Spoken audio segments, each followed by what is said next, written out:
ямар аргатай байж болох вэ? Монголын нөхцөл технологийн хэрэгцээг нэмэгдүүлэх, тус зах зээлийг дэмжих гурван зорилттой хүрээнд одоо хэрэгжиж байна. Хамтарч бол Булган аймгийн Булганы 80% бол ялгарч байгаа. Бол хүсний 88 орчим бас нэгэн бүлэгтэй болж байгаа юм.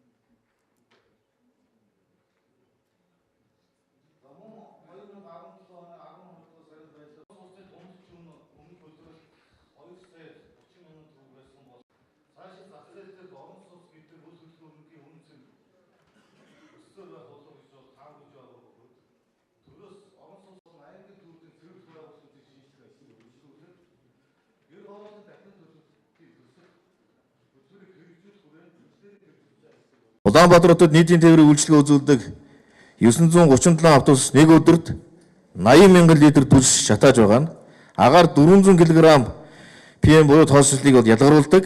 Нийтийн тээврийн үйлчилгээнд CNG автобусаар парк шинжилт хийхснээр автобуснаас ялгарч буй бохирдуулагч бодис буурна гэж үзэж байгаа. Нийтийн тээврийн парк шинжилт ялангуяа CNG автобусаар хийхээр бүгд найрамд Солонгос улс болон Европын сэргээн босголт хөгжлийн банктай ярилцаж ойлголцоод байна.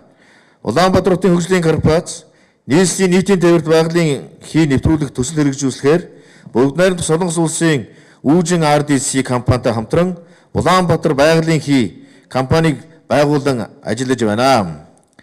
Нийтийн тээврийн үйлчлэгийг шин шатанд гаргаж тусгай замын автобусыг үйлчлэгэнд нэвтрүүлж Улаанбаатар хотын хэвтэй болон босоо тэнхлэгийн дагуу тусгай замын автобусыг явуулахаар төлөвлөн ажиллаж байна.